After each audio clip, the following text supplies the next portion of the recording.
Hey, FlimsyLunchTray here, and welcome to World of Warships for our Friday edition video, which we are on the Land of Fire in Random's Domination mode, here with the Tier 10 French battleship, the République.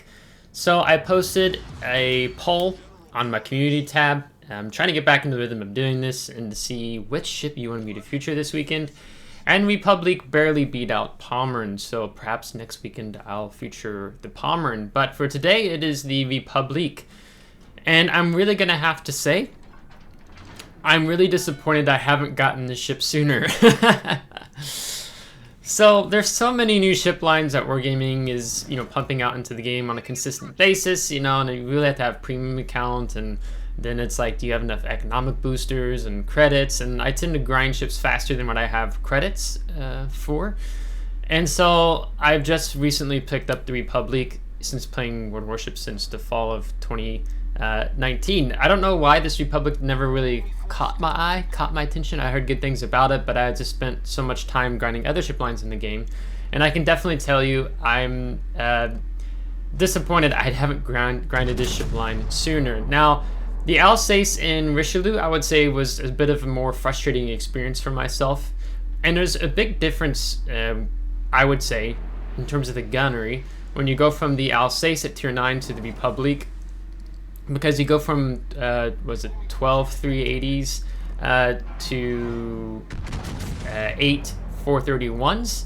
So where with Alsace, you can only pin 26mm. République, you can pin 30mm. And because she has this great base firing range of 26.1, we can reach out and hurt things from a distance away, like this Montana. So I'm going to have a little bit of a long-range duel here, as I'm divvied up with Doom, as we're going to be pushing down the 910 line. So let me just talk about some things in general that I've learned about this ship. I'll go ahead and talk about it now, I think. I haven't played as many random battles as I would want to before featuring doing this type of video, but I found the République quite easy to get my head wrapped around when I'm looking compared to other ships in the game, as I'm getting some shots at, also from like H2, where I've had not as many games again as I would want to, but I've had multiple 200k plus games. And I've kind of figured out so far what does work and what doesn't work with République, and testing out some different things, particularly in terms of positioning. République is definitely a French battleship, like the Bourgogne, and I mean really all the French ships, honestly, where she works best flanking. I've tried doing a mid-central positioning, like let's say if I was like in D5 to try to cover either the A or C flanks. And it's just this doesn't work really well. A very more frustrating experience trying to catch the broadsides in that sense and playing in mid position. So really her positioning plays best in the flanking, as I'm going to go ahead and start moving up. The other thing I would say is that République prefers more open water, open ocean. Not so much playing around a lot of the islands that I'm going to be playing around here on the sea flank, like perhaps a more brawling secondary battleship with torpedoes, or sorry, with hydroacoustic search and looking out for torpedoes would probably do better over here on C than République would do. Like A would be more preferable. And so like I had another game on this map where I played the A flank, and I did even more damage in that game than I'm going to do in this game. So she just really shines on playing more of that flanking role in the positioning. Now, what makes République, like, I think the reason why I like it was summed up pretty well, because I was just kind of fishing around. Like, I like to read the WoW's wiki pros and cons of the ship each time I go to do this video. Other people giving input, even my clan commander Doom. But I found this Reddit comment, and I found it was like pretty good, where someone had asked that they didn't understand the République on the World of Warships Reddit. And the person by the name of Fried Tree Sap says the following: the strength of the République is that the reload allows you to catch more broadsides before they have a chance to angle out. So that requires good positioning and situational awareness. The guns aren't the most consistent and struggle with angled targets, but they do well enough against broadsides. It's not a pushing ship, and it's not a pure sniper. It likes to float around the mid-ranges and look for crossfires. It has incredible potential when played right. So, what is this reload time we're talking about here? Well, when you build fully into the reload, if you just take the main battery mod 3 in the 6 slot, you can get the reload time on these 8 17-inch guns down to 21.12 seconds. Now, if you were to take the what's it called? Unique legendary upgrade, the main battery fire control system, then you can get that reload time down to 19.68 seconds, but you're sacrificing your long range capability, where you take a nerf of losing 24% of your main battery firing range to go from that 26.1 to 19.82. So I don't know how much I would feel comfortable recommending that one if you wanted to spend the research bureau points on it, where you can see kind of opening up in the game, you know, you instantly get to engage the enemy team in their spawn. And so that's something I feel like has been a strength with the Republic when I've played it, where I get to reach out and start touching battleships and cruisers back in the spawn, you know, on the HI line, as an example, looking at this map. So I have a hard time thinking about sacrificing that range, right? We even got that Citadel in the Montana. If we were to take a more faster reload time, then we lose out on that. Now, with these guns, so 26.1 main battery range, you have a over 21 second reload time. You only have 8 guns. The rear main battery turret doesn't have a good forward firing angle, so you kind of have to show a somewhat decent amount of side if you want to be able to get all of your guns off.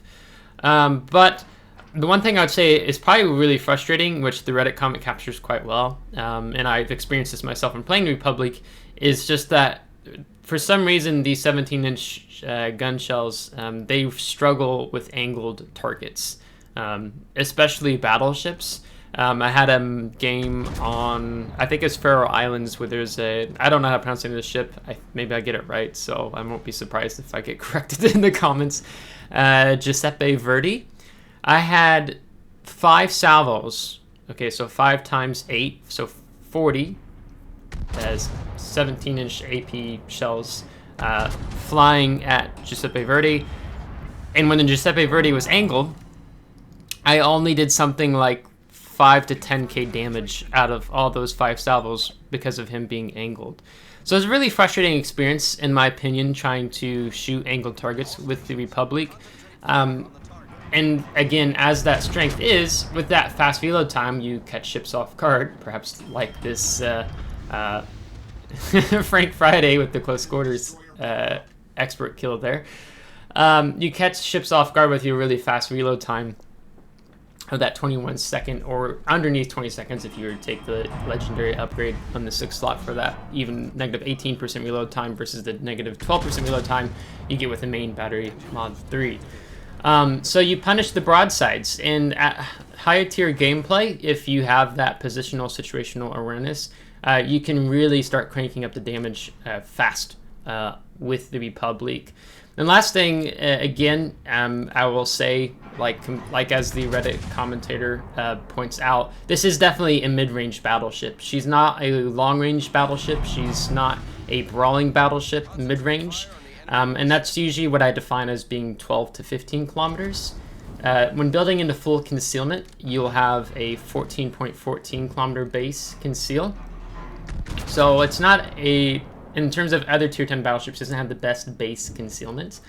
But talking about the guns, these guns are, they're not great. You do have a Sigma of 2, so that's actually helpful. So if you compare it to other tier 10 battleships, you position 9th in terms of your Sigma. But when you look at the horizontal dispersion, you have the 2nd worst in the game, and then followed by Bourgogne, and the Cumberland being the number 1 spot. Or you could flip it around and say that the Republic has, in terms of the horizontal dispersion, she has the 24th of 28th in terms of horizontal dispersion. When you talk about vertical dispersion, things aren't as bad. If in comparing to the best, she would position 11th out of 28. So you will be frustrated if you try to play Republic as a long-range battleship, what I was saying in the beginning of this video is that the ability to just reach out and harass the enemy team in their positioning, in their spawn, like how we opened up on that Montana, that was really fun. Now, this is kind of frustrating. So Doom was trying to disengage here, but we have the enemy Malta, which we're going to have to deal with here soon, harassing him. And so you have 4 high-tier ships here, Tier 9 and Tier 10s. And the Malta still gets a second strike off against the Riga there in the bottom left of the screen. He didn't get a lot of damage because he came in on him angled. But yeah, 4 ships focusing the Malta, and he still gets a second strike off. Alright, so let's talk. We've talked enough about the guns and the positioning. Let's talk a little bit more about the other things that help make this ship shine, or perhaps not shine so well. So I talked about how you can pin 30mm with these guns. Now, you're covered in 32mm armor scheme, so you're quite vulnerable to high explosive spam. So that's not so great, but you do have a little bit of a turtleback armor scheme helping protect your citadel. As now we're having to push into a kiting Yodo, which isn't the most ideal, but it's also easy because Wargaming gave the torpedoes on this, the Yodo, incredibly poor concealment, so they have a high detectability range here in the game. So we're going to be trying to touch the Yodo a little bit more. We'll see how lucky we are when it comes to that. When you only have 8 guns, it becomes a little bit more difficult to do, especially as this Yodo is going to be opening up range, getting further away from us. Now, not so bad. He's just underneath 15 kilometers. But let's talk about the other things with this ship. So when we talk about the our other armament, being our ASW Strike, it has an 11-kilometer range. Great, 2 charges for the ASW Strike and dealing with subs.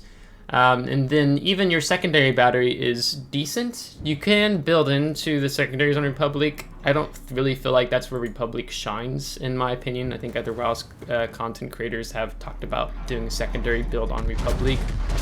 I'd rather take something like my GK, my Preußen, my Ohio as examples.